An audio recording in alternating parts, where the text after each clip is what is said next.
Hello viewers, welcomes to Sumi's kitchen.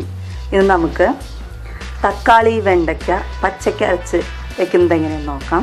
അതിന് വേണ്ടിയിട്ട് ഒരു 3 വെണ്ടയ്ക്ക ചെറുതായിട്ട് നുറുക്കിയത്, 2 തക്കാളി ചെറുതാക്കി നുറുക്കിയത്, 2 പച്ചമുളക്, വേപ്പില, തേങ്ങ ഒരു 1/4 മുറി തേങ്ങ, ഒരു നുള്ള് മഞ്ഞൾപ്പൊടിയും ഒരു നുള്ള് ജീരകവും ചേർത്ത് അരച്ചത്, മല്ലിപ്പൊടി 1/2 ടീസ്പൂൺ, മുളക് പൊടി ഒരു 1/4 ടീസ്പൂൺ.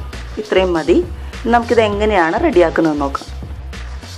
സവാളയുടെ കാര്യം പറയാൻ വിട്ടുപോയി. ഒരു 1/2 സവാളയും വേണം. 1/2 സവാള ഇവിടെ അരിഞ്ഞു വെച്ചിട്ടുണ്ട്. ചൂടായി നമുക്ക് ഒരു 2 സ്പൂൺ വെളിച്ചെണ്ണ ഒഴിച്ചു കൊടുക്കാം.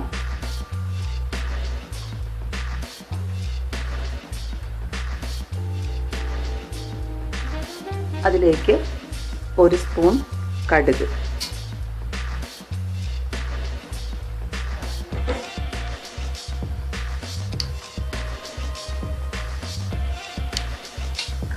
കടുക് പൊട്ടിക്കഴിഞ്ഞ് സവാള ആദ്യം ചേർത്ത് കൊടുക്കാം. അതിൻ്റെ ഒപ്പം തന്നെ നമുക്ക് തക്കാളിയും വെണ്ടയ്ക്കയും പച്ചമുളകും വേപ്പിലയും ഇത് നന്നായിട്ട് വഴറ്റി കൊടുക്കാം.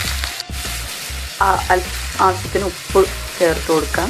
ഈ വെണ്ടയ്ക്കയ്ക്ക് ഒരു ഞോളപ്പ് ഉണ്ടാവുമല്ലോ, അത് പോകുന്നത് വരെ നമ്മൾ എണ്ണയിൽ ഒന്ന് വഴറ്റിക്കൊണ്ടിരിക്കണം. പൊടികൾ ചേർത്ത് കൊടുക്കാം.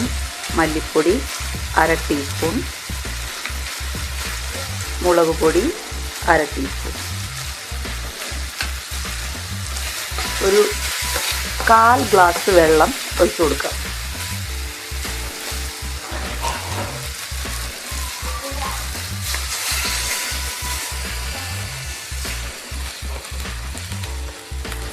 ഒരു 2 മിനിറ്റ് നമുക്കൊന്ന് വെള്ളത്തിൽ കിടന്നൊന്ന് വെണ്ടയ്ക്കൊന്ന് വെന്തോട്ടെ. നമുക്ക് അരപ്പ് ചേർത്ത് കൊടുക്കാം. ആ വെള്ളം വറ്റിയൊന്നും വേണ്ട.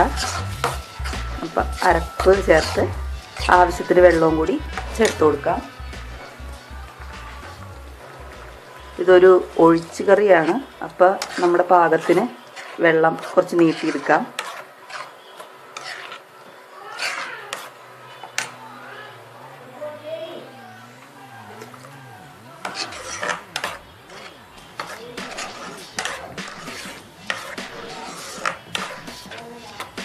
ഇതൊന്ന് ചൂടാവാനായിട്ട് തിളയ്ക്കേണ്ട, നന്നായിട്ടൊന്ന് ചൂടായാൽ മതി.